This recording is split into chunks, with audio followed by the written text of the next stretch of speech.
আমি মনে করি যে রোহিঙ্গা সমস্যার সমাধান করতে হলে একটি মাত্র পথ আছে। আমি ৭৮ সন থেকে বলে আসছি যে সেখানে এদেরকে আত্মরক্ষার জন্য ট্রেনিং দেন, আত্মরক্ষার জন্য ট্রেনিং দিয়ে এদেরকে আরাকানে ফেরত পাঠান। যেভাবে তালেবানরা আফগানিস্তানকে মুক্ত করেছে, এই রোহিঙ্গারাও আরাকানকে মুক্তি করুক।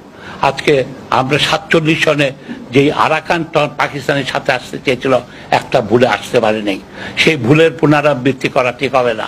এখন এদেরকে যদি আমরা ট্রেনিং দিয়ে নিয়ে আসতে পারি, তাহলে আরাকান যদি একটা ইন্ডিপেন্ডেন্ট রাষ্ট্র হয়, সেখানেও আমরাই লাভবান হব।